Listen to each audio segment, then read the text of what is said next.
मुस्लिम vote की चाहत, हाथी ने शुरू की बगावत।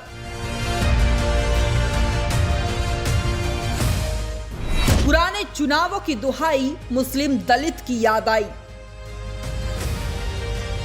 निकाय चुनाव और आगामी चुनाव की याद में हाथी तिलमिला गया है। अब हाथी को मुस्लिम और दलित वोट बैंक का खतरा सताने लगा है।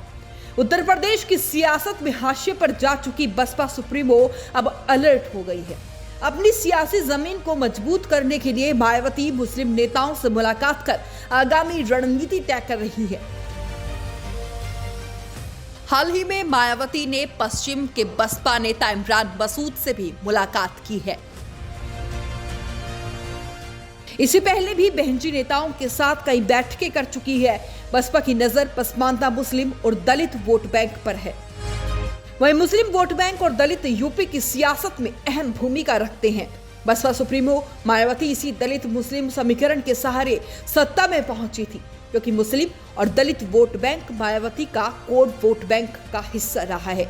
लेकिन जैसे ही बसपा से ही समीकरण बिगड़ा तो मायावती की सत्ता भी छिन गई। समाजवादी पार्टी और आरएलडी अब इसी दलित मुस्लिम समीकरण के सहारे बीजेपी की हवा खराब कर देना चाहती है। एक तरफ जहां यूपी की सियासत में ठंडे बस्ते में जा चुकी बहुजन समाज पार्टी ने एक बार फिर से मुसलमानों और दलितों पर अपना ध्यान केंद्रित करना शुरू कर दिया है और अपना खोया हुआ मुस्लिम दलित वोट बैंक वापस पाने के लिए सपा पर निशाने साध रही है, बल्कि मुस्लिम नेताओं को पार्टी में शामिल भी करा रही है। जानकारी के मुताबिक बता दें कि 2017 के विधानसभा चुनाव में मायावती ने 99 सीटों पर मुस्लिम कैंडिडेट उतारे थे, जबकि 2022 में 60 सीटों पर मुसलमानों को टिकट दिया था। चुनाव में अपेक्षित परिणाम न मिलने पर उनके मुस्लिम वोट बैंक का बड़ा हिस्सा समाजवादी पार्टी में चला गया, तो छोटा सा हिस्सा बीजेपी के खाते में भी पहुंच गया। अभी भी मुस्लिमों का झुकाव समाजवादी पार्टी और आरएलडी की तरफ है। वहीं बसपा ही नहीं, बीजेपी भी उपचुनाव में अपनी हार से बौखला चुकी है। बता दें कि बीजेपी सभी 17 नगर निगमों में पसमानदा मुसलमानों का सम्मेलन कराने जा रही है। बीजेपी पसमानदा मुस्लिम समाज को पार्टी के साथ जोड़ने की रणनीति को लेकर बैठकें भी कर रही है।